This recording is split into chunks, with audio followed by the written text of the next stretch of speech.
The armory was silent until the sharp hiss of cloth on steel broke through. At the far bench, Staff Sergeant Raina Mercer moved with surgical precision, polishing a scarred M2010 rifle. Colonel Nathaniel Briggs stopped cold, eyes locking on the row of deep tally marks etched into its barrel. He stepped in, voice low and cutting. "Name and where you got that weapon." Cold metal, heavy with stories no record dared to keep. Each mark a life taken from impossible range. Hours later, wind screamed over the ridge as a bullet tore past her cheek. She didn't flinch. One breath, a smooth squeeze, the scope jolted, and the commander dropped into the dust. But who exactly is she? "This is Veteran Biker." Comment 1 if you're new. 2 if you've been with us. 3 if you ride with us every week. Like, subscribe, and stay to the end.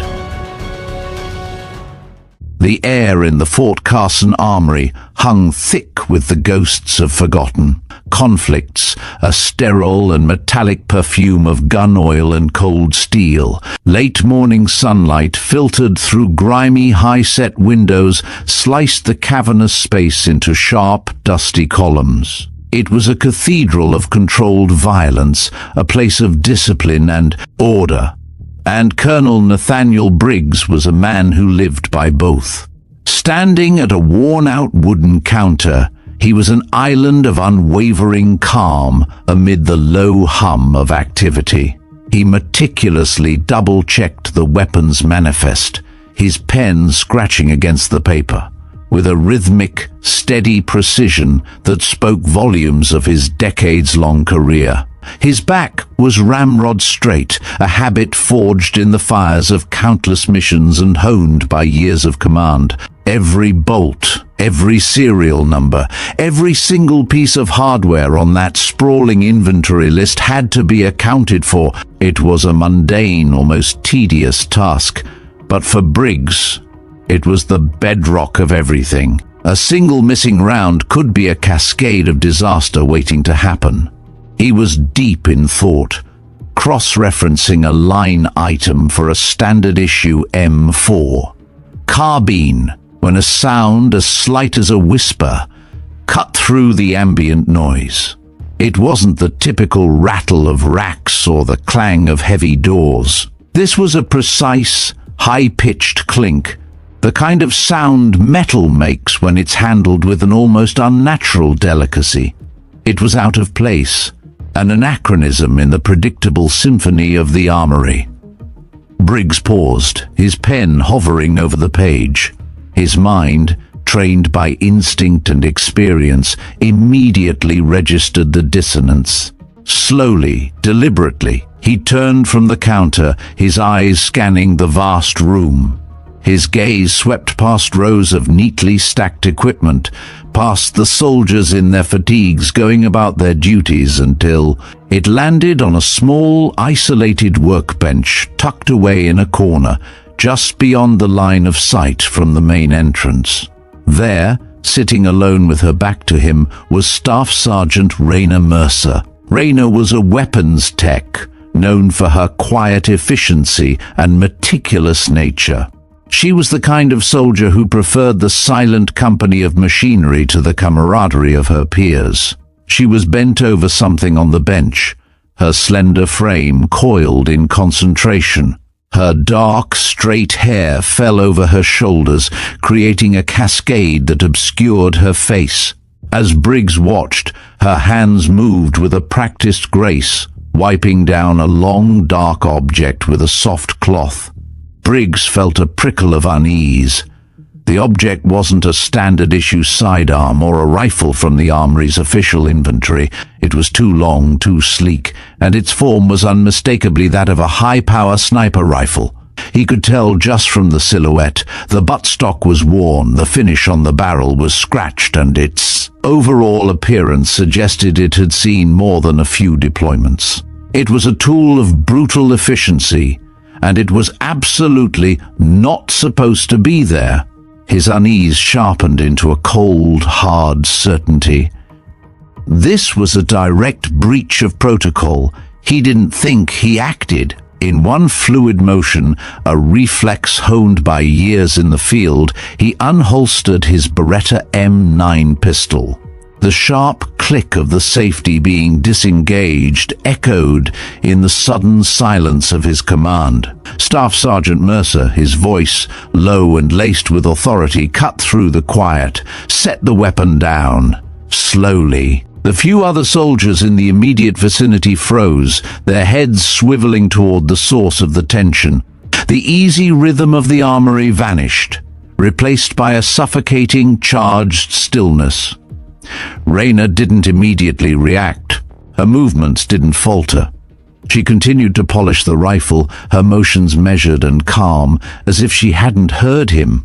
It was a stunning display of defiance, either born of ignorance or something far more dangerous. Briggs advanced, his footsteps deliberate and heavy on the concrete floor. The pistol was steady in his hand, pointed directly at her. As he closed the distance, the details of the rifle came into sharper focus. It was an M2010 enhanced sniper rifle, but modified heavily. The scope was an uncommon model, and the barrel was aftermarket. This wasn't a standard military weapon. It was a ghost, a legend whispered about in hushed tones. He was just a few feet away when he saw it. As Rayna shifted the rifle slightly to polish a new section of the barrel, a series of tiny, almost imperceptible etchings caught the light. They weren't decorative, they were tally marks, a long, grim chain of them, carved directly into the cold, unforgiving steel near the receiver. Each one was a testament, a dark and permanent record of a life taken. Beside the long string of kill marks, his eyes locked onto a small, intricate emblem. It wasn't a unit patch or a rank insignia. It was a stylized, feathered wing, subtly intertwined with the number 0.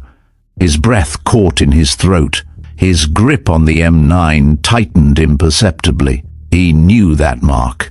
He had seen it on highly classified after-action reports for missions. That officially, for all intents and purposes, never happened. It was the signature of an elite, off-the-book sniper, a legendary phantom known only by her call sign. The kill count and the emblem, they told a story that contradicted every shred of official documentation. They painted a picture of a soldier who was far, far more than the quiet, unassuming weapons tech she appeared to be.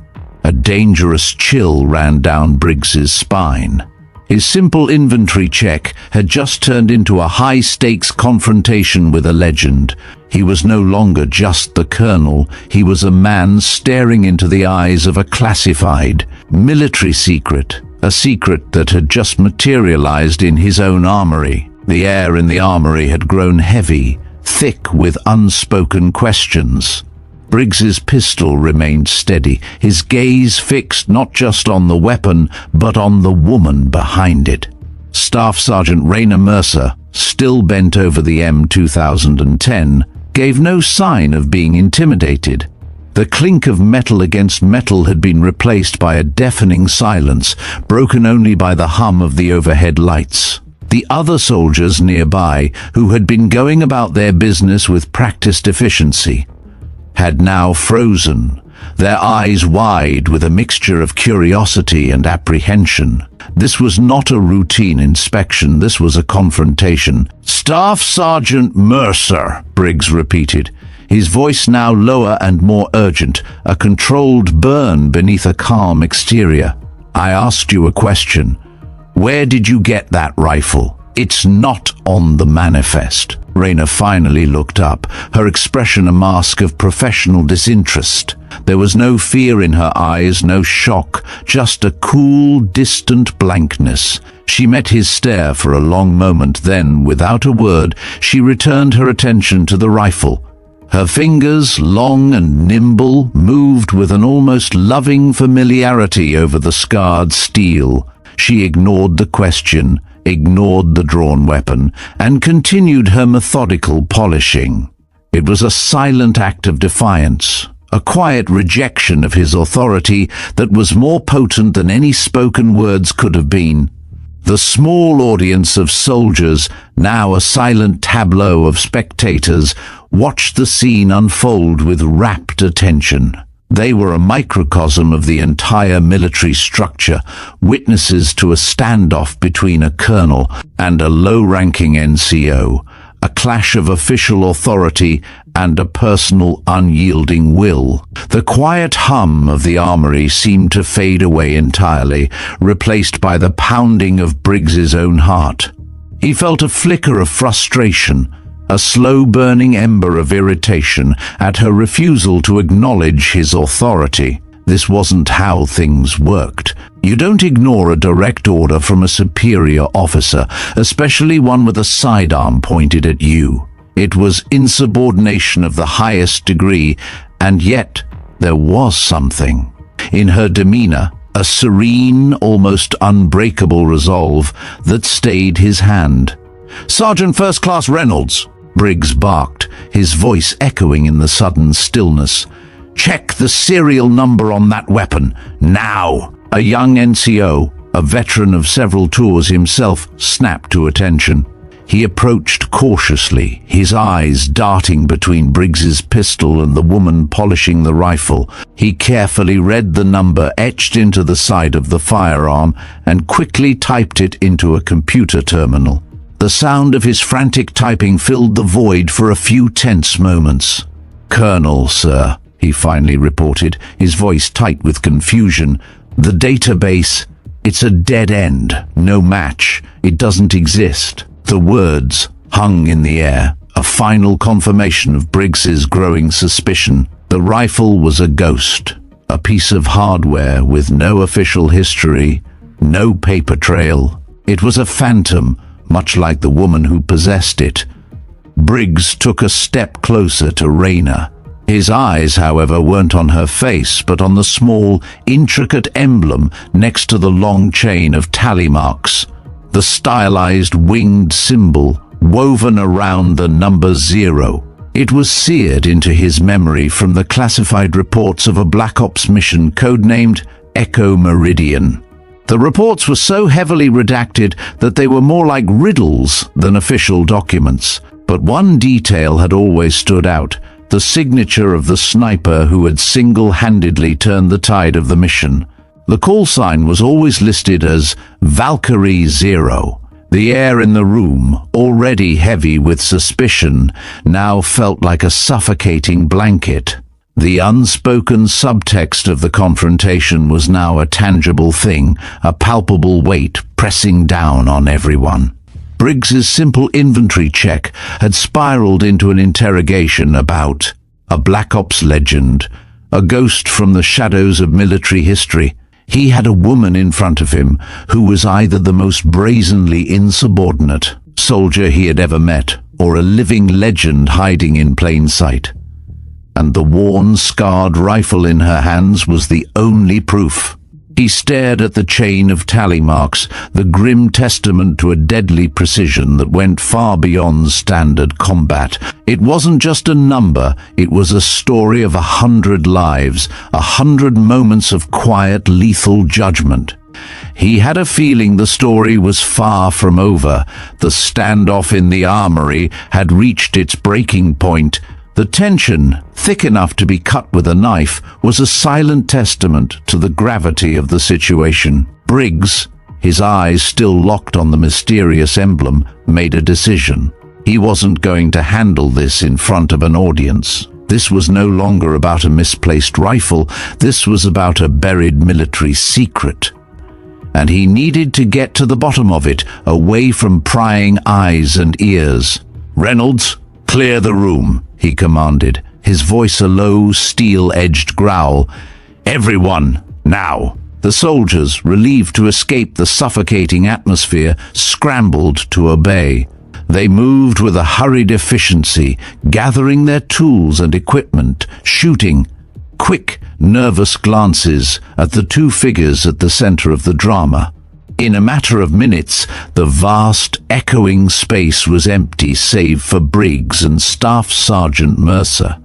Briggs walked over to the heavy metal armory door and with a final echoing clang shut and locked it. The outside world was now sealed off, leaving only the two of them alone with the cold steel and the unspoken past. The silence that followed was profound. It was a silence that held the weight of years, of secrets and of missions that were never meant to be discussed. Briggs holstered his pistol, a deliberate and measured action that signaled a shift in the tone of the confrontation. He was no longer a colonel confronting an insubordinate NCO. He was a man seeking answers from a ghost. He took a deep breath, the stale metallic air filling his lungs. 8 years ago, he began, his voice surprisingly soft, I was a captain, attached to a forward operating base in Kunar, Afghanistan. It was a hellhole. We had a SEAL team pinned down, taking heavy fire from a mountain ridge. They were trapped, no way out, and our air support couldn't get a clean shot. We were running out of time. Raina, still polishing the rifle, finally stopped her motions. She didn't look at him, but her body language had shifted. The air of complete disinterest had given way to a subtle, almost imperceptible tension. She was listening now, her focus absolute. Then, out of nowhere, Briggs continued, his eyes glazing over with the memory. A single clean shot rang out. The enemy sniper, who had been a thorn in our side for hours, just vanished. One by one, the others went down. We never saw who it was. The team got out, but the reports were strange. No official records of a sniper being in the area, just a single mention of an unidentified asset codenamed Valkyrie Zero. Briggs reached into his breast pocket and pulled out a small laminated photograph. The photo was old, grainy and faded. It was a surveillance shot, taken from a drone high above the ridge. It showed a desolate, rocky landscape, and in the foreground, a lone, distant figure crouched behind a rifle, a silhouette that was eerily similar to the woman standing before him. He laid the photo on the workbench, careful not to touch the rifle. I never forgot that day. I spent years trying to find out who she was. The official story was that the SEALs got lucky. I knew better. Raina finally looked at the photo, her eyes scanning the blurry image. A flicker of something, a fleeting shadow of a long-buried emotion, crossed her face before it was gone. She picked up the photo, looked at it for a few seconds, then placed it back down on the bench. "That mission doesn't exist," she said, her voice flat and devoid of any emotion. It was a statement of fact, not a denial. The words hung in the air, a stark, unyielding wall between her past and Briggs's present. The rifle, the emblem, the tallies. Briggs pressed, his voice rising slightly in frustration. "It all points to you, Sergeant Mercer. You were Valkyrie Zero, weren't you? Why are you here, hiding in an armory, cleaning guns?" Before she could respond, a shrill, piercing alarm blared through the armory speakers, shattering the tense quiet. The sound was not a drill. It was a high-priority, base-wide alert. Over the commotion, the voice of the base commander, crackling with urgency, came over the public address system. The words were distorted, but the message was clear. There was a crisis, and it was happening now. The past would have to wait. The present was demanding their full, undivided attention. The urgent, blaring alarm had ripped through the suffocating stillness of the armory. A piercing shriek that cut through Briggs's interrogation. The base-wide alert was not a test. Its frequency and tone indicated a real-world, high-stakes emergency. Over the loudspeaker, a dispatcher's voice crackled with a frantic urgency. a jarring contrast to the methodical calm of the armory a moment ago. All available units, this is Control. We have a unit pinned down. Recon Team 3-7, ambushed in the Sentinel Peaks, requesting immediate support. Repeat, 3-7 is under heavy fire. The words sent a jolt of ice-cold dread through Briggs's veins. The Sentinel Peaks were a notorious stretch of treacherous, jagged mountains near the border. It was a hellish landscape of sheer rock faces and winding, narrow passes, a place where a small, well-placed force could hold an entire army at bay. The very name of the location was synonymous with trouble. Briggs grabbed his comms earpiece and held it to his ear, listening intently to the frantic back and forth between the command post and the besieged recon team. He could hear the distant chatter of gunfire and the panicked shouts of the soldiers on the ground. The intel was grim. The enemy had secured a dominant, elevated position, using the high ground to rain down fire on the trapped unit. Conventional support, tanks, APCs, even air support, would be unable to reach them in time. The terrain was too unforgiving, the enemy's vantage point too perfect. The recon team was a sitting duck, their fate a foregone conclusion. He looked over at Reyna, who hadn't moved. She was still standing by the workbench, the M2010 sniper rifle in her hands. The distant, emotionless mask she had worn for the past few minutes had cracked, revealing a flicker of intense focus. Her eyes were narrowed, her head tilted slightly as if she too was listening to the frantic comms traffic, her mind already running through the tactical implications. The choice for Briggs was stark and immediate. The past and the questions of Valkyrie Zero suddenly seemed insignificant in the face of the present crisis. A team of soldiers was in a desperate fight for their lives, and the official channels were failing them. All the rules, all the protocols, all the carefully constructed order of his world were suddenly rendered moot. He walked over to the workbench, his footsteps heavy and deliberate. He didn't speak. He simply picked up the M2010, the rifle that was not supposed to exist, and looked at it. His fingers traced the cold steel, brushing against the grim tally marks and the etched emblem. He was holding a legend, a key to a past that was now a potential solution to the present. He wasn't sure if he was making the right decision, but he knew with a terrifying certainty that he was making the only one. He looked at Reyna, his eyes searching hers for a hint of something, anything. "A recon team," he said, his voice low and strained, "pinned down in the peaks. The enemy's position, it's too distant, too high. They're going to be wiped out." Reyna said nothing. She simply stared back at him, her expression unreadable. Briggs held the rifle out to her, the weight of the moment heavy between them. "This is not a direct order, Sergeant Mercer," he said, his voice laced with a raw desperation. "This is a request, a Hail Mary. If you are who I think you are, if you were Valkyrie Zero 8 years ago, then I'm asking you to prove it. Not to me, to them." He pushed the rifle into her hands. The cool metal was familiar to her, a part of her she had tried to bury. She accepted it without a word, her fingers wrapping around the worn stock as if it were a natural extension of her own body. Without a second's hesitation, her training took over. Her hands moved with a blur of practiced motions, checking the chamber, adjusting the stock, her fingers instinctively calibrating the scope. It was a silent, precise ballet of expertise. Then she turned and walked away. She didn't look back. She didn't offer a word of assurance, a nod, or a single promise. She just moved, her slender frame disappearing into the doorway, a shadow of the woman who had just been a quiet weapons tech. She was now a soldier on a mission, a ghost returning to a war she had tried to leave behind.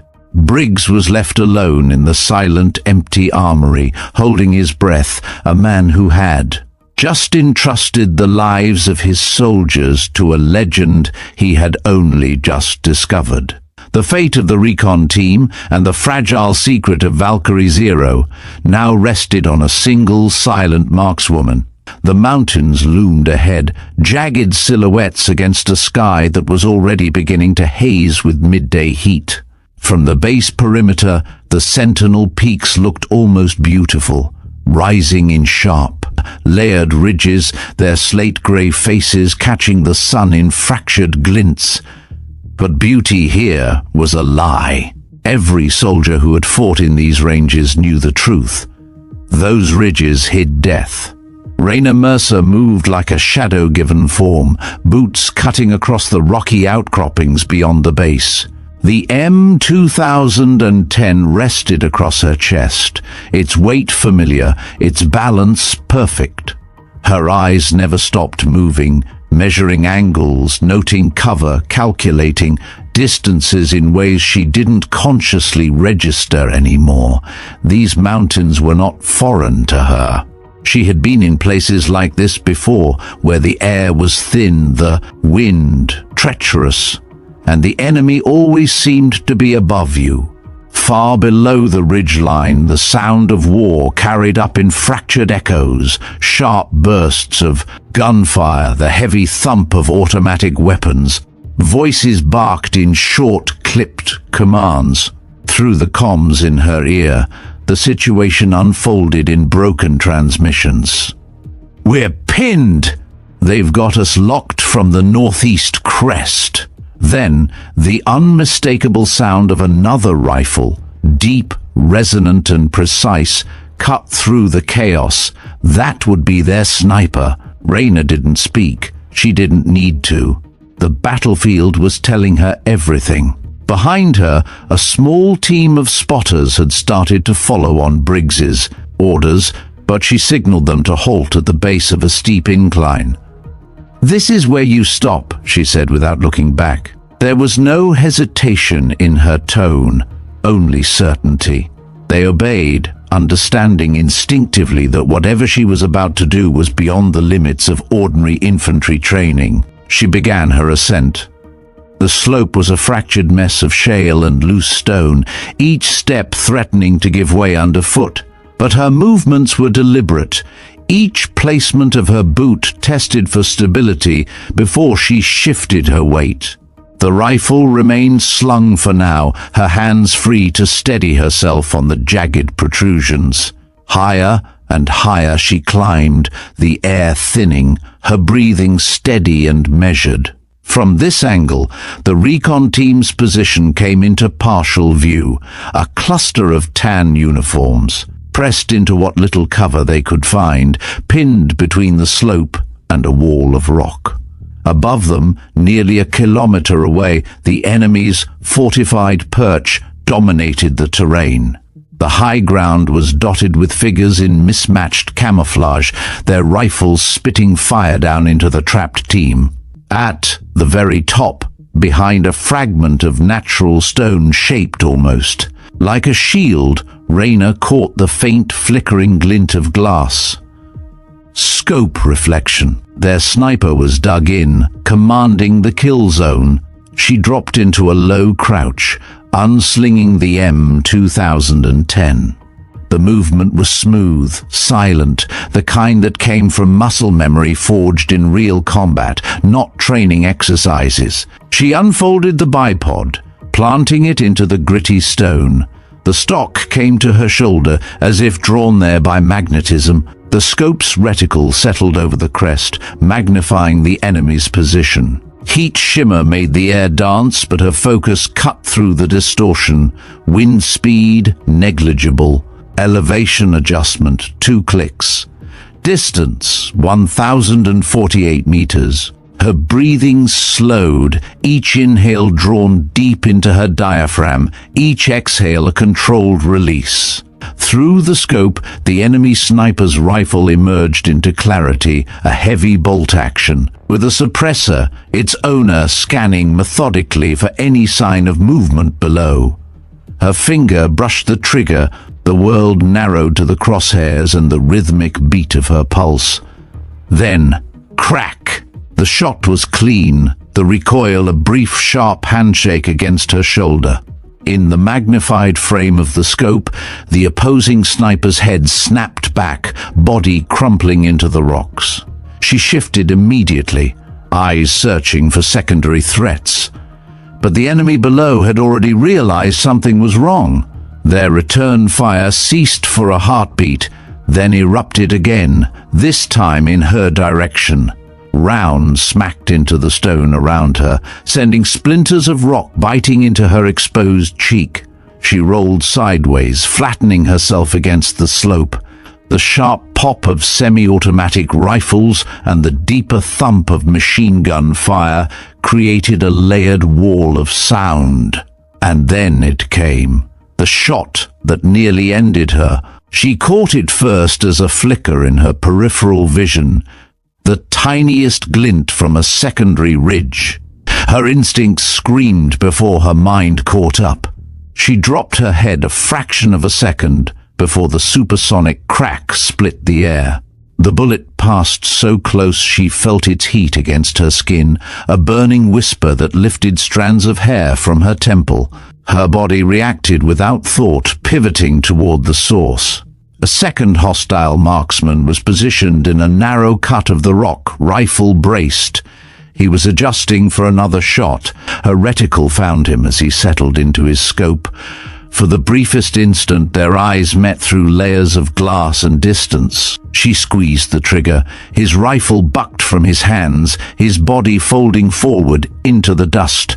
She didn't stop to watch him fall. The fight wasn't over. Below, the recon team was moving again, seizing the narrow window her shots had bought them. She tracked two more enemy riflemen as they attempted to shift positions along the ridge. Each time they broke cover, a single round from her M2010 found them. Through it all, she remained calm, her breathing steady, her movements efficient. There was no celebration, no rush of adrenaline in her eyes, only the clinical precision of a soldier doing the one thing she was built for. Back at the base in the command post, Briggs stood over a spotting scope. He had insisted on watching her work. The other officers and NCOs clustered around him had fallen silent, their eyes fixed on the unfolding spectacle.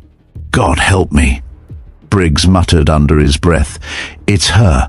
He watched as she shifted slightly, reacquiring targets with a predator's patience. Her position was precarious. One wrong move, one lucky enemy shot, and she'd tumble hundreds of feet. Yet her silhouette remained steady, unshaken by the maelstrom of gunfire around her. The enemy's firing rate began to falter. Each sharp report of her rifle punched another hole in their defense. The recon team, sensing the momentum shift, started to push towards safer ground, dragging their wounded with them. But the mountains had a way of punishing overconfidence. From the far side of the ridge, a burst of sustained machine gun fire erupted, chewing into the rocks near the team's position. A new element had joined the fight, one she couldn't see from her current vantage point. Raina adjusted her scope, scanning the angles, calculating where she could reposition to counter this new threat. It would mean breaking her perfect cover, exposing herself to any remaining hostiles. But staying put would mean watching the recon team get cut down before they could reach safety. Her decision was instant. She collapsed the bipod, slinging the M2010 across her, back in one smooth motion, and began to move laterally along the slope. The terrain was cruel, narrow ledges, sudden drops, loose scree that shifted treacherously underfoot. Each step was a negotiation with gravity, but she advanced without hesitation. Halfway to her new position, another shot cracked past her, close enough to sting her ear with displaced air. She dropped into a slide behind a jut of rock, heart pounding but expression unchanged. Slowly, she eased the rifle forward, the barrel just breaching cover. Through the scope, she found the new machine gun nest, a dug-in position shielded by natural stone, its operator raking the valley floor with relentless fire. She exhaled once, settling her crosshairs on the exposed strip of neck above the gun's stock. One squeeze and the gunner collapsed sideways. A second round took his spotter before he could react. The change was immediate. The recon team surged forward, scrambling up the slope toward an escape route. Her job wasn't done. They were still in range of stragglers trying to regroup, but the noose was loosening. Over the comms, Briggs's voice came through, low and steady. "Keep them moving, Mercer. You're their lifeline." She didn't answer. She didn't need to. Another target emerged from behind a rock, firing wildly downslope. She led the shot by a fraction, the bullet finding its mark. Another enemy dropped. Each pull of the trigger was a quiet verdict. Each hit another step toward the team's survival. And yet, for all the lives she was taking, her face remained impassive, her eyes cold and clear behind the glass. On the far ridge, the last of the enemy began to scatter, retreating into the folds of the mountain. The fight wasn't over, but the tide had turned, and in that moment, alone on the mountainside, rifle steady, heart measured, Raina Mercer was no longer just a name on the armory roster. She was Valkyrie Zero reborn, the ghost in the peaks, the unseen force rewriting the fate of every soldier trapped below. The ridges of the Sentinel Peaks were no longer alive with gunfire. They were haunted by echoes, the sharp reports of a single rifle cutting through the wind like a metronome of death. From her position on the slope, Raina Mercer tracked the last retreating silhouettes, each moving target appearing and vanishing behind shards of stone. She adjusted for wind, for angle, for the unpredictable rhythm of a desperate enemy. Every squeeze of the trigger was precise, deliberate, not a wasted round among them. The recon team was moving now, scrambling up the incline toward a narrow saddle that would take them out of the kill zone. From the command post, Briggs's voice filtered through the comms, quieter now, tinged with something unspoken. "They're almost there. Keep the path clear." She didn't answer. She was already sighting on the next hostile. Through the scope, a man in desert camouflage lunged from cover, firing downhill. She led the shot half a breath, the crosshairs brushing just ahead of his path. The rifle bucked. The man dropped before his weapon clattered against the rock. The tally in her mind ticked upward without ceremony.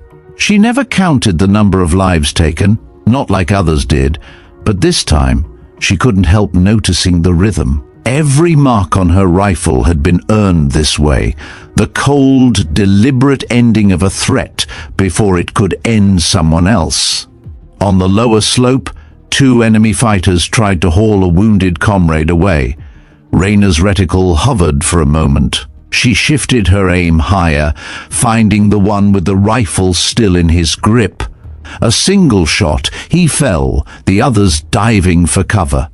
The recon team was now less than 50 meters from the saddle. She swept her scope along their flanks, looking for any last attempt to cut them off. A flicker of movement on the far ridge caught her attention.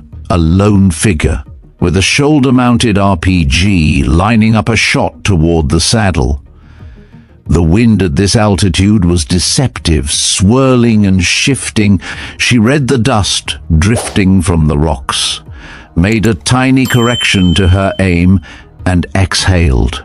The shot was almost anticlimactic, just a dull thump against her shoulder, but in the scope, the RPG clattered harmlessly to the ground as its wielder pitched forward. Below, the recon team didn't look back. They just kept climbing, driven by the primal urgency to get beyond the reach of the peaks. Briggs, watching from the base, felt something inside him shift. He had seen good marksmen in his career. Hell, he had commanded some, but what Rayna was doing went beyond skill. It was as if she was reclaiming a language only she spoke, one sentence at a time, in the vocabulary of distance and precision. The last of the enemy broke contact, disappearing into the jagged folds of the mountain. Rayna lowered the rifle slightly, scanning for any sign they might regroup. The slope around her was littered with brass casings, each one a silent witness to the past 20 minutes. She touched the bolt, chambering another round out of habit, then stopped. The field was clear. The team was safe, for now. Her breath condensed briefly in the cooling air as she sat back on her haunches. The wind caught the loose strands of her hair, tugging them across her face. She didn't brush them away. Down in the valley, the recon team's voices were faint but triumphant over the comms. They were reporting in status updates, casualty counts, requests for medevac. The clipped, professional tone barely concealed their relief. Rayna broke down her position with the same calm precision she'd maintained throughout the fight. Scope caps closed, bipod folded, sling resecured. She slung the M2010 across her back and began the descent, moving with the sure-footed caution of someone who understood that mountains could be just as lethal after the fight as during it. It took nearly 20 minutes to reach the base of the slope where the spotters had waited. They stared at her as she approached, their expressions a mix of disbelief and a kind of reluctant awe. None of them spoke. At the perimeter, Briggs was waiting. He didn't approach her immediately, just watched as she crossed the open ground, rifle in hand, boots crunching on gravel. She looked exactly as she had when she'd left. No visible sign of strain, no swagger, no satisfaction. Just the same unreadable calm. When she stopped in front of him, he let the silence stretch for a few seconds. Around them, soldiers moved with renewed purpose, rallying around the rescued recon team. The noise of their relief filled the air, but in the small space between Briggs and Rayna, it was still and quiet. "You saved them," he said finally. It wasn't a question. Her gaze flicked briefly toward the returning recon team, then back to him. She gave no verbal reply, just a small, almost imperceptible nod. Briggs's eyes dropped to the rifle slung across her chest. His breath caught when he noticed something new near the cluster of tally marks. A fresh line had been cut into the steel. It was shallow, hurried, but unmistakable. "You marked it already?" he asked, his voice low. Rayna didn't break eye contact.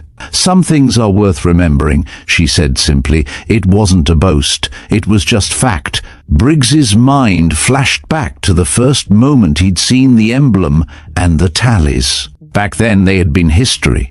Untouchable, immutable. Now history had been rewritten in real time, right in front of him. And he was the only one who truly understood what that meant. The chatter from the recon team's debrief filtered over, reports of enemy positions, rough counts of opposition strength. Briggs listened with half an ear, his attention still on the woman in front of him. She wasn't just a survivor of Echo Meridian. She was still every bit the operator those tallies had been earned by. "Report to my office when you've cleaned up," he said finally. "We're not finished." Rayna gave another short nod and moved past him, disappearing into the flow of soldiers. Briggs watched her go, the weight of the M2010's legend still heavy in his mind. Later, in the quiet of his office, Briggs reviewed the after-action feeds. Drone footage captured flashes of her position on the ridge, her movements barely perceptible between shots. Thermal scans confirmed what the naked eye couldn't. Each time she fired, a hostile went down. There were no misses. One of the recon team leaders stopped by to deliver a personal thanks. "Whoever that was," he said, shaking his head, "tell them They weren't human out there, like they could see the future. Briggs didn't correct him. He simply nodded, accepting the praise on her behalf. Night fell over Fort Carson, the mountains now just dark shapes against the stars. Somewhere out there, in the silence, the echoes of her shots still lingered, rolling down the slopes long after the fight had ended. And in the armory, locked away, the M2010 rested again. The fresh tally mark caught the dim light, a new chapter in a story no one was supposed to know. The office was dim, the only light spilling in from a desk lamp that threw sharp angles across the scattered files. Outside, the base was settling into its nighttime rhythm. Vehicles idling in the motor pool, muffled voices drifting from the barracks. But in here, the air was taut, as though the walls themselves were waiting for what was about to be said. Colonel Briggs stood by the window, one hand resting against the frame, the other still clutching a thin folder. He'd been staring at the same page for several minutes, though he hadn't read a word. His mind was turning over images from the ridge, her stance, her composure. Under fire, the unerring efficiency that no training manual could teach. The knock at the door was soft, almost reluctant. "Enter," he said without turning. The door opened, and Raina Mercer stepped inside. Her uniform was fresh, her hair pulled back tighter than it had been earlier. But there was a subtle weariness in the set of her shoulders. The rifle was nowhere in sight. She'd left it locked in the armory. Briggs gestured toward the chair opposite his desk. "Sit!" She did, lowering herself with the same measured control she'd carried all day. For a moment, neither spoke. Briggs broke the silence. "You've been here for over a year, working in the shadows of the armory. No one knew. Not your company, not the men you saved today. You've gone out of your way to make sure of that." Her eyes remained on him, unreadable. He set the folder on the desk and slid it toward her. Inside was a single sheet, a grainy, high-altitude still from a drone. Camera, the kind of image that only a handful of people ever saw. The silhouette on that rocky slope was small, but it was enough. "I pulled this from restricted archives 2 years after the mission. You know which one." Her gaze dropped to the photograph. She didn't touch it. "Kunar," she said quietly, almost to herself. He nodded. "Echo Meridian. You were the asset that made it possible for that team to walk out alive. The reports never named you, but your work was unmistakable." Raina leaned back slightly, the shadows shifting across her face. "Unmistakable work doesn't mean it deserves to be remembered." "That's where we disagree," Briggs said. He circled around the desk, leaning on its edge. "You were operating alone, behind enemy lines in terrain we couldn't navigate. You eliminated their overwatch, dismantled their advantage, and never missed a shot. I read every redacted page, every scrambled debrief. It's the same rhythm I saw on that ridge today." Her jaw tightened. "And what did it cost?" He said nothing, waiting. She looked past him, as if she could see through the walls, back into another place and time. That mission wasn't supposed to happen. Intel was wrong. Timelines were rushed. My team was still en route when the call came in. I was closest, so I moved. I made the drop with what I had on me. No backup, no spotter. Her voice didn't change, but the words carried an undercurrent that was almost tactile, a mix of anger and something heavier. The SEALs got out, yes. But my extraction window closed before I could get off that ridge. By the time my team found me, it was 36 hours later. Briggs had read enough between the lines of classified ops to imagine the details she wasn't giving. She went on, "The kill count was high because it had to be. They kept sending more up that slope. Every time I fired, another one took his place. I had food for a day, water for half that. It wasn't the shooting that stayed with me, it was the waiting." Her hands were still, resting loosely in her lap, but her eyes were somewhere else. When I finally got back, they debriefed me for 4 hours, sent me to medical, then told me the mission never existed. My name was removed from the record. My unit didn't make it home from their own op 2 weeks later. The last part landed with a weight that settled between them. Briggs understood now why she'd chosen the anonymity of the armory, why she kept her distance. "You think staying hidden is some kind of justice for them?" he asked. "I think it's the only way to keep from repeating the same mistakes," she replied. He let that hang for a moment, then said, "Today wasn't a mistake. You didn't hesitate. You didn't wait for orders. You acted, and they're alive because of it." Her gaze met his again, steady but not confrontational. "And tomorrow? Next week? You put me out there again, and sooner or later, the cost comes due." Briggs exhaled slowly. "Then let me carry that cost." It was the first time she looked away first. From the outer office, faint laughter drifted in. Members of the recon team, relieved and loose after hours of tension. It was a reminder that, for now, the ledger was in their favor. Briggs straightened. "You're not going back to the armory. Not yet. I want you in the field, not as a ghost, not as an unnamed asset, but as part of an active unit. You have more experience than most of my senior snipers." She tilted her head slightly. "And if I say no, then I won't force you," he said, surprising himself with the truth in it. "But you should know, the people you saved today, they're already asking who you are.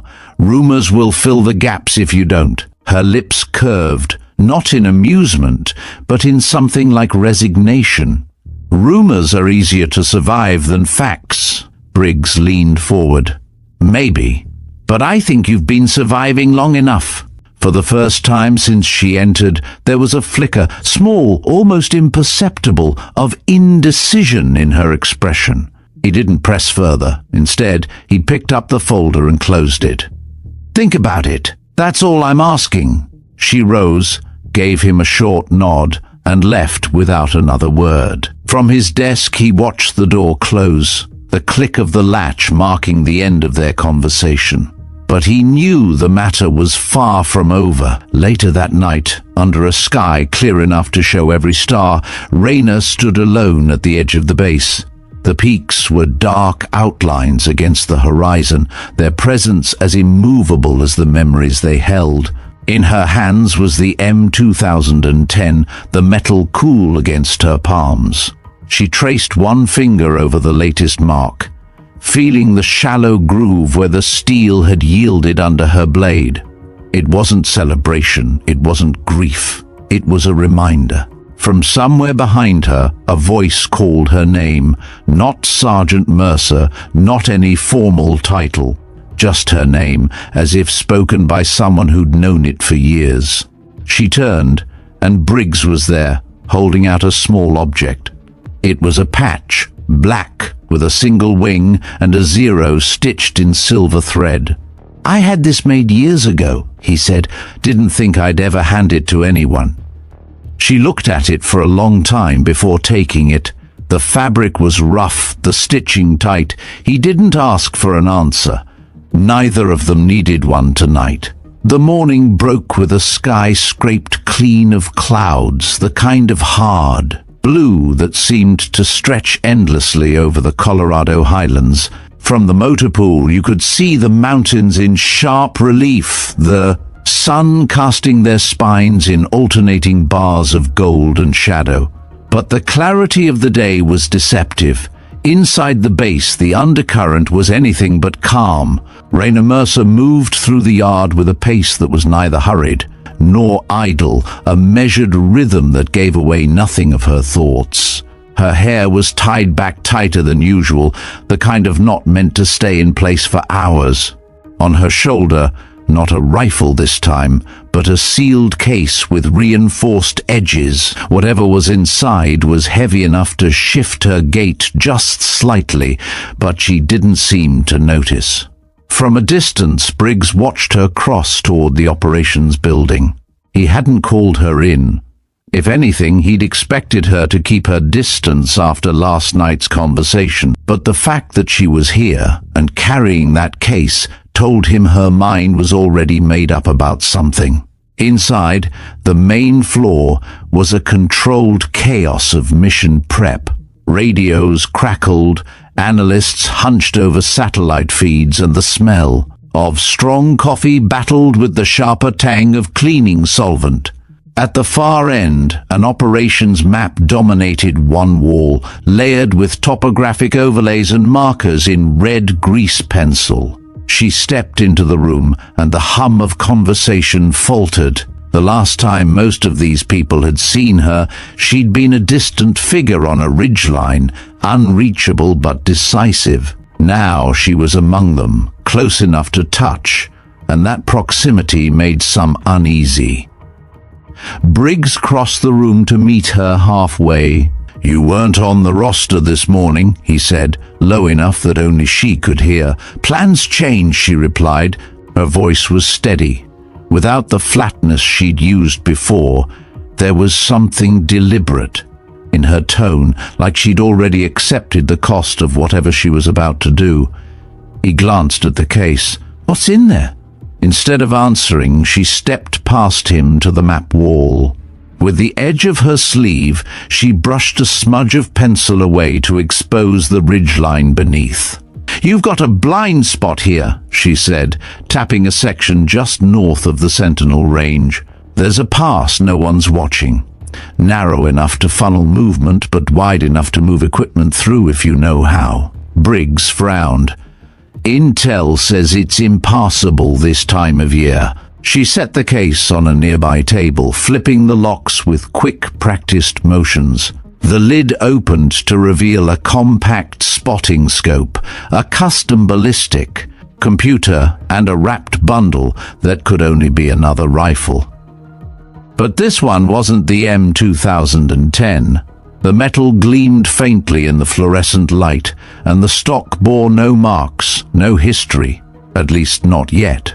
"I walked it," she said simply, "yesterday morning, before the peaks. They've got staging gear tucked in the tree line on the far side.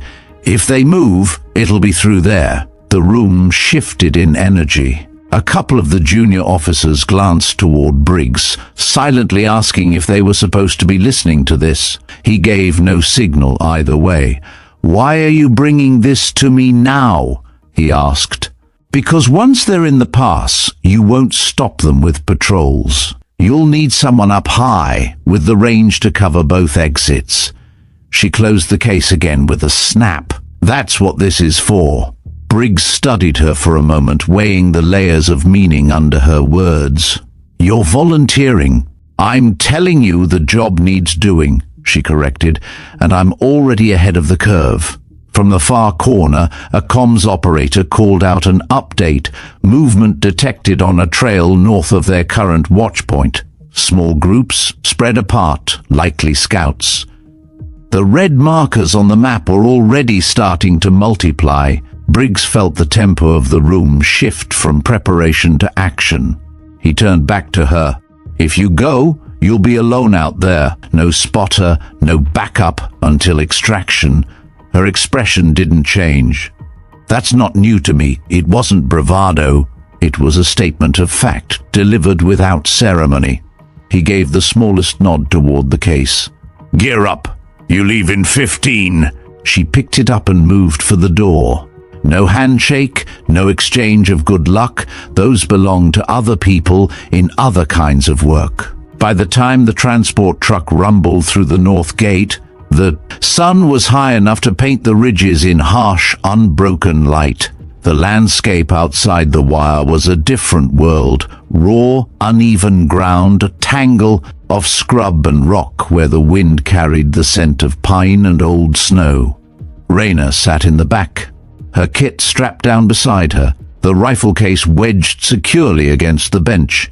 The driver was a quiet corporal with a face still too young for the deep lines combat would one day carve into it. He didn't try to make conversation. She was grateful for that. They stopped short of the pass, where the road gave way to a narrow trail. From here, it would be on foot. She shouldered her pack, slung the rifle case, and started upward without waiting for the truck to turn back. The climb was punishing. Loose shale that slid underfoot, switchbacks that clung to the side of the mountain like an afterthought. But the higher she went, the more the world fell away behind her. The bass, the noise, even the weight of Briggs's questions, they were all replaced by the immediacy of the terrain and the thin, cold air. Halfway up, she paused to scan the slope ahead. No movement yet, but she could feel the subtle tremor in the air that signaled a coming change. She pressed on, every step taking her closer to the ridge she'd scouted the day before. When she reached it, she dropped her pack behind a low wall of stone, unsnapped the rifle case, and laid the weapon out in the muted sunlight. It was clean, the metal almost too bright against the weathered rock. She adjusted the bipod, dialed the scope, and loaded a magazine with the quiet efficiency of someone preparing for work rather than combat. Through the glass, the far mouth of the pass came into view. It was still empty, but the tree line beyond seemed denser than it should have been. She adjusted the focus, picking out faint shapes, tarps strung low, the angular lines of stacked crates. She checked her watch. If they moved today, it would be soon. In the distance, a hawk wheeled lazily in the updraft, its shadow gliding over the rocks below. Raina followed its path for a moment before returning to the scope. Her breathing slowed, her pulse settling into the familiar cadence that came before a mission truly began. Somewhere far below, a single twig snapped, a sound too deliberate to be the wind. The sound came again, faint, deliberate, followed by the soft crunch of weight on gravel. Raina's cheek settled into the comb of the stock, her eye locking into the scope. The far tree line rippled just slightly, then they emerged. 3 figures first, their shapes cutting against the green, moving low but fast. More followed, a staggered line of movement threading toward the narrow mouth of the pass. They weren't scouts this time. These were laden with gear, packs heavy enough to pull at their shoulders, long tubes that could only be weapon housings. Her thumb brushed the safety forward, the metal click barely louder than the whisper of wind along the ridge. She chose the second man in the file, the one whose head swiveled more than the others. Squad leader, maybe. Through the glass, his outline trembled in the heat shimmer. She let her breath spill out, crosshairs steady. The shot cracked, echoing off the walls of the pass. He dropped instantly, the line breaking as the others scattered for cover. A voice barked orders, too muffled to make out, but urgent. The formation split, some ducking into the tree line, others pressing against the rock face.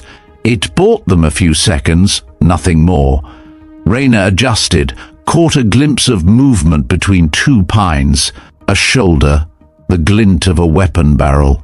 Another pull, another body down. The pass amplified every report, each shot ricocheting in rolling thunder between the cliffs. They were pinned now, forced to either retreat or push through. Predictably, a pair tried to rush the gap, one laying suppressive fire while the other sprinted low. She led the runner by a hand's breadth and squeezed. He pitched forward mid-stride. The covering man jerked in surprise, and she dropped him before he could pivot his aim. In the moments between shots, she shifted her view to the deeper shadows beyond the tree line.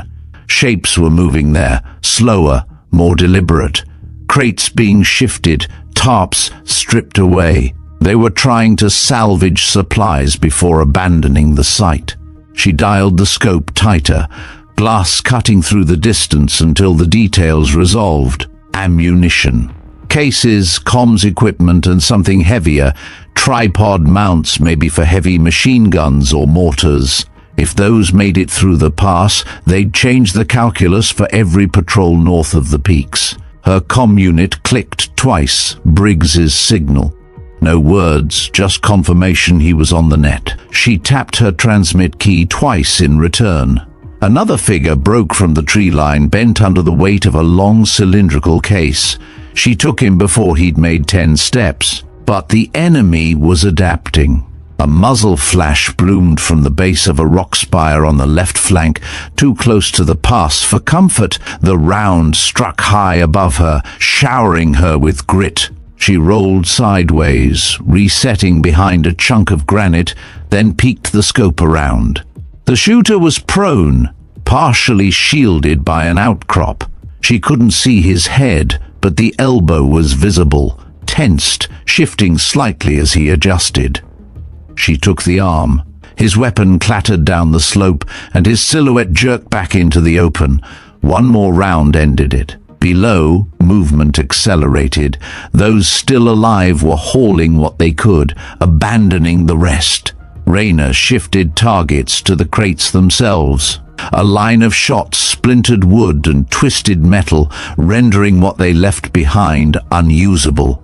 The last two fighters made a desperate push, using smoke to cover their movement. Through the haze, their outlines blurred, but she caught the rhythm of their steps.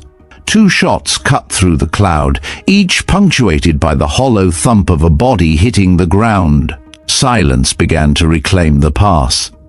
The only movement was the restless stirring of the smoke as it thinned in the wind.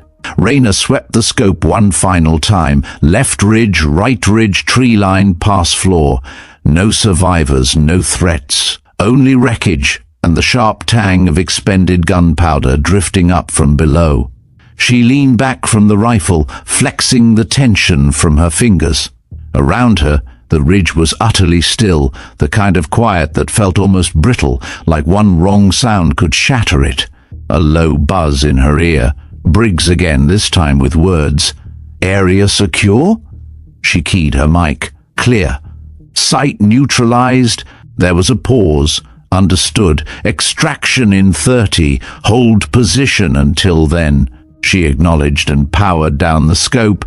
The rifle lay across her knees, still warm, the scent of oil and spent brass mingling in the thin mountain air. The wind shifted, carrying the faint calls of birds reclaiming the pass. She sat there, letting her breathing return to a civilian rhythm, eyes tracing the line of the mountains beyond. This ridge, like the one before it, would leave its own mark, not on the steel of her weapon, but somewhere quieter, where no one else would see.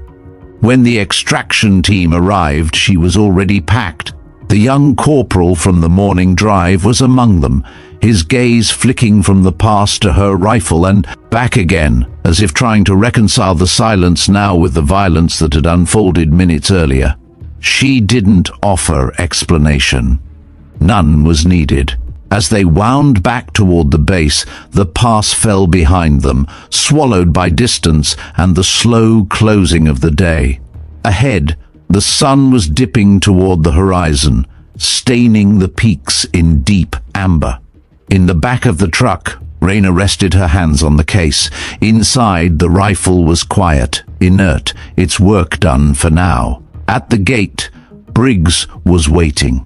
Their eyes met for a second, an unspoken exchange passing between them before she stepped down from the truck. He didn't ask for a report, he already had the only answer that mattered. Without breaking stride, she headed for the armory. Fort Carson exhaled as the sun slid behind the Rockies, the base lights blinking on in neat rows like runway markers guiding everyone home. Engines idled, doors slammed, relief bled into laughter in pockets around the motor pool. For the first time since the alarm had torn the morning open, people allowed themselves to speak in full sentences instead of fragments. They stood a little looser. They breathed a little deeper. Victories do that, even small ones. Raina Mercer did not head for the barracks or the mess. She cut a straight line through the flow of bodies and noise, slipping past congratulations she didn't solicit and didn't. She repel, neither accepting nor rejecting the brush of a hand on her sleeve or a murmured "Ma'am, whoever you are, thanks." She was a contour in motion, a shape that refused to be trapped by a spotlight.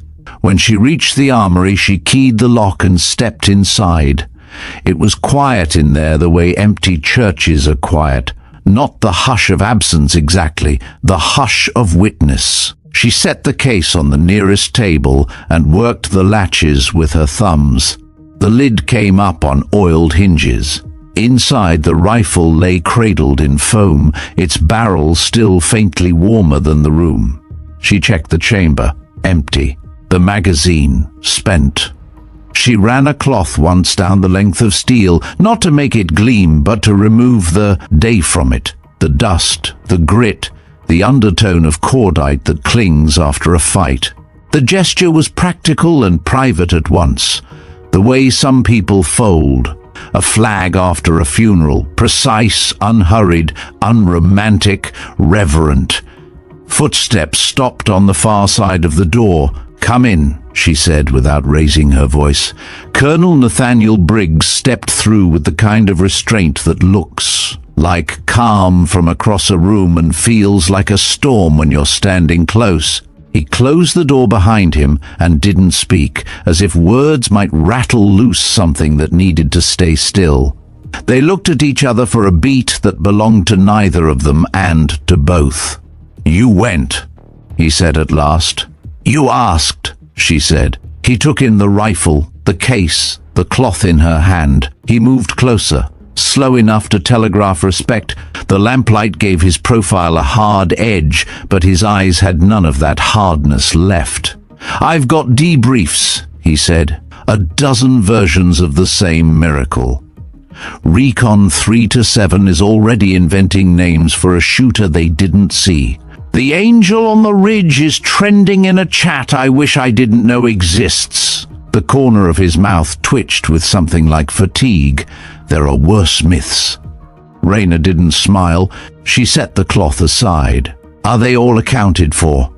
"They are." He let the answer land between them before he added, "Because whoever you are, because you were where you were." She accepted that without nodding. Some truths don't need acknowledgement. They sit. He drew a breath that sounded like decision. "I'm not asking for another mission tonight.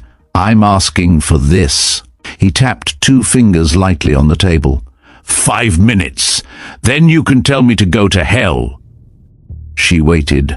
He slid a small object from his pocket, a standard issue folding blade. The kind of tool officers carry for string and tape and boxes. It was nothing like the knife operators prefer.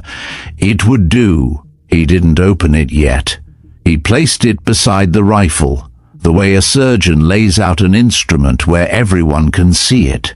"When I saw the marks on this barrel the first time," he said, "I thought I was looking at a ledger someone had no right to keep. Then today, on the tarmac, I noticed you'd added to it." Her gaze didn't waver. If there was apology in it, he couldn't find it. There was certainly no pride. He continued, careful with the words.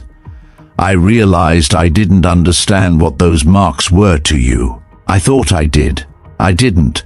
Silence again. He picked up the blade and opened it. The steel clicked into place with a tidy sound. "Where I come from," he said, "we had a habit, never codified. A superstition, maybe, after a day that wasn't just survival, after a day that changed what came next. We didn't add another tally. We drew a line at the end of the row." He looked at her to see if she was following.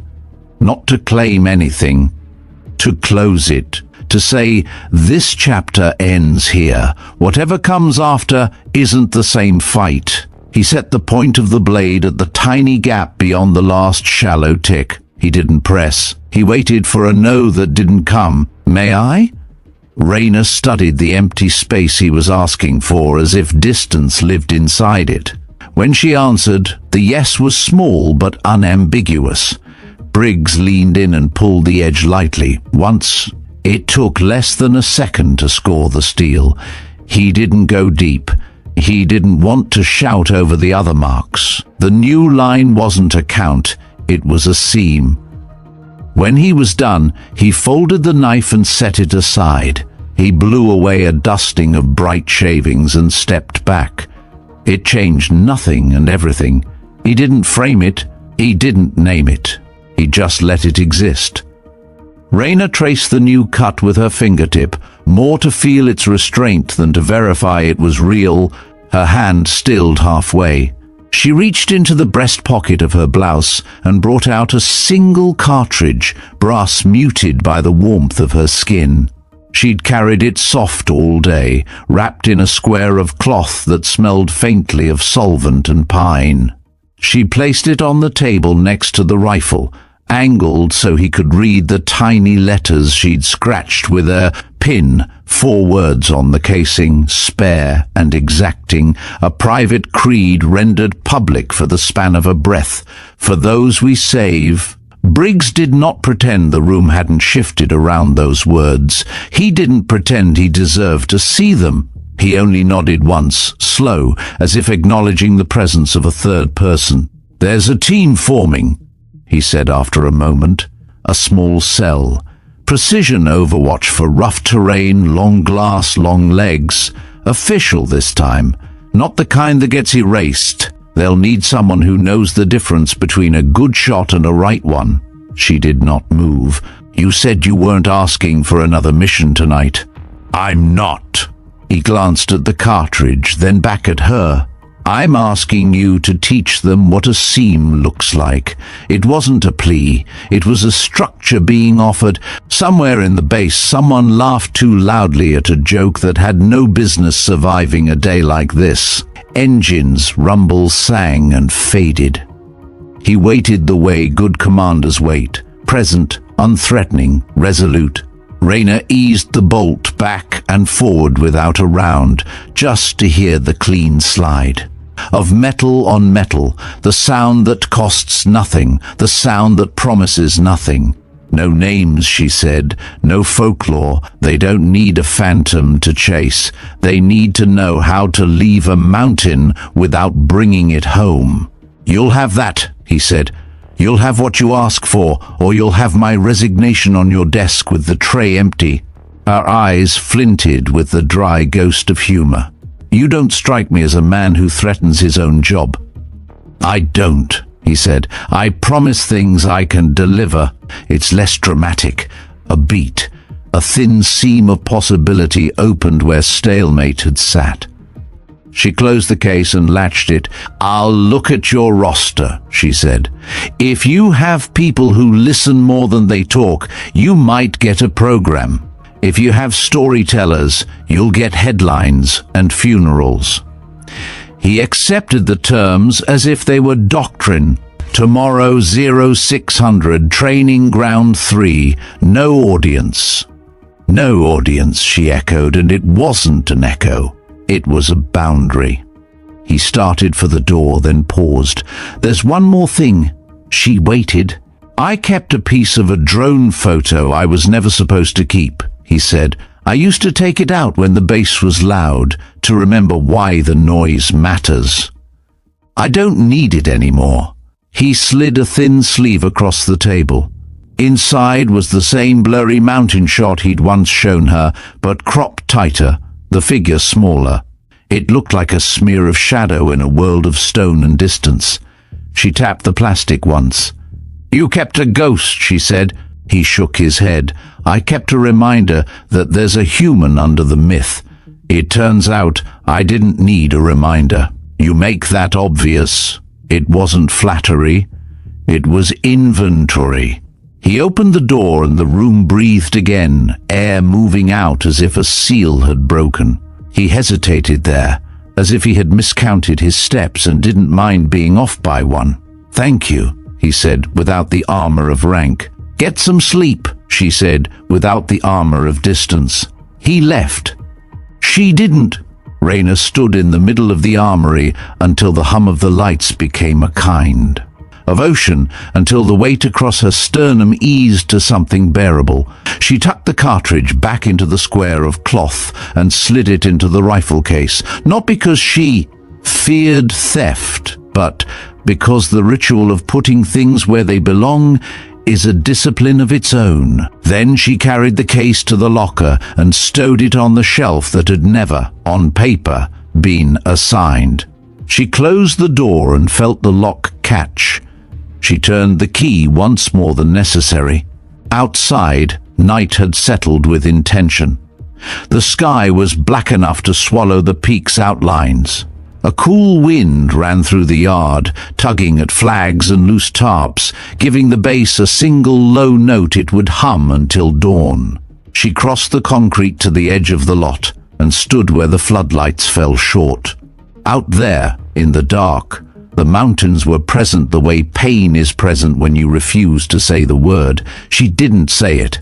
She did what she always does. She measured the shape of the absence and decided what it would not take from her. At 0530, long before the motor pool yawned itself into life, she was on the range that isn't a range, a patch of scrub and broken ground on the far side of a berm where nobody wastes good paint on target frames. It was cold enough to make breath visible. She paced the lines in her head and then on her feet, marking distances with a pocket notebook, writing without looking at the page. She put stones in places where angles teach faster than lectures. She walked the ground until the ground agreed to be what she needed. At 0555, boots approached, not in a clump, in ones and twos, separated by the kind of respect that keeps volume low and eyes up. 5 soldiers, none older than 30, all with polished weapons and faces that hadn't yet learned how to hide hope. No fanfare, no introductions. Her requirement had traveled. Be on time, be quiet, be honest about what you don't know. "They told you why you're here?" she asked. "We're here to learn long glass in bad places," said a sergeant with a Montana drawl and steady hands. "You're here to learn how not to mistake a clean shot for a good decision," she corrected, and none of them flinched at the correction. "Good." She handed out tasks that sounded like riddles. Find the wind without a flag. Measure slope with a compass you don't own.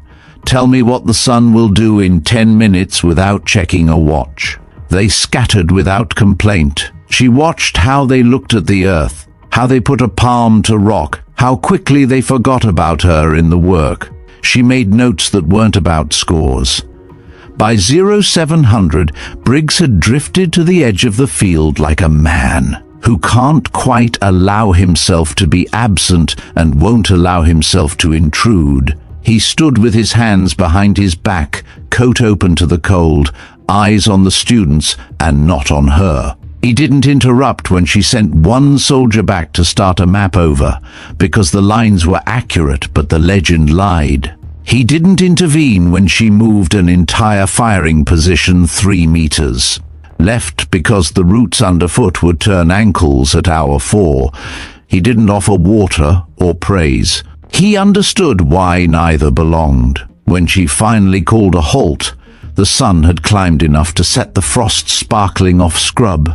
The students stood in a rough line that wasn't ceremonial and wasn't messy. They looked like people who had been given work worth their time.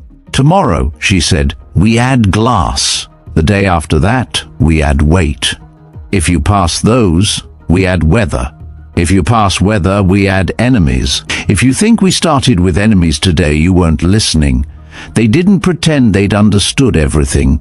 They nodded the way people nod when they know comprehension will arrive later, in sweat. She dismissed them with a tilt of her head. They left footprints like sentences that end where they should. Briggs remained. "Will they do?" he asked. "They might," she said, "if they learn how to leave quietly." He took that as the nearest thing to a blessing he was going to get. He didn't say good job. He didn't say thank you again. He looked toward the mountains and then down at her hands, empty now. "One more administrative item," he said, almost apologetic. "Paper has to say what people do. We can't make it poetry. What should I put on yours?" Raina thought about forms. She thought about boxes that never fit and names that drew the wrong kind of light. "Armorer," she said. He barked a soft, involuntary laugh. "That's not inaccurate. Neither is instructor," she said. "But you'll put the first one. You'll keep the second off anything someone can request with a stamp." He nodded. Done. They stood in a silence that was less about lack and more about sufficiency. The bass behind them coughed itself awake. Somewhere, someone shouted for a forklift. Somewhere else, a bugle shouted back. Briggs shifted his weight, not to leave, but to mark a change. "You know," he said, "there's a phrase I hate. Back where you belong." People say it like they own a map of your life. "I don't belong to a place," she said. "I belong to a standard." "Then we'll make a place that belongs to that." He turned away before the sentence could sound like promise. She watched him go until the fringe of a building took him. The field in front of her waited like an animal that trusts you to be interesting. She walked it again, alone this time, resetting stones a finger's width at a time, adjusting lines for a sun that had moved the thickness of a coin. When she was finished, there was nothing to see that hadn't been there before, except that everything was better. Back in the armory, the rifle waited where she had left it, behind a door whose lock remembered her hand. She lifted it down, not to fire, not to clean, just to hold. The new seam at the end of the row caught the light the way a horizon does when you stop looking for sunsets and start looking for weather. She set the brass cartridge beside it for a breath, then tucked it back into the cloth. For those we save, for the ones who walk away without looking back because they trust someone else is watching. She closed the case and slid it into the locker and turned the key. Outside, a group of young soldiers jogged past, calling cadence to a song that didn't belong to her and didn't need to. The door clicked soft behind her. The day opened in front. There would be other alarms. There always are. There would be nights with more noise than sleep, and mornings with more frost than coffee. There would be briefings that pretended certainty, and maps that lied, and people who didn't. There would be moments when breath and trigger and distance would line up like stars. And there would be seams. Raina Mercer stepped into the light the way a blade steps out of a sheath, without theatrics, with purpose. Behind her, in a room that doesn't brag, a rifle held a row of small cuts and one quiet line at the end, neither victory nor regret, just the record of a day that ended the way it should. Fort Carson went on with its business. Legends don't announce themselves. They leave marks you have to know how to read. Some stories end with headlines. Others end in silence, marked only by those who were there. Today you've walked the ridgeline with us, seen the decisions that don't, make the reports, and felt the weight behind a single pull of the trigger. Raina Mercer's name may never appear in a citation, but the people who made it home will remember her in ways no medal can match. If this story stayed with you, share it. Subscribe to Veteran Biker for more untold battles, and drop a comment with your thoughts. We read them all. And as the next video comes up on your screen, remember, not all legends shout. Some are heard only in the quiet between shots.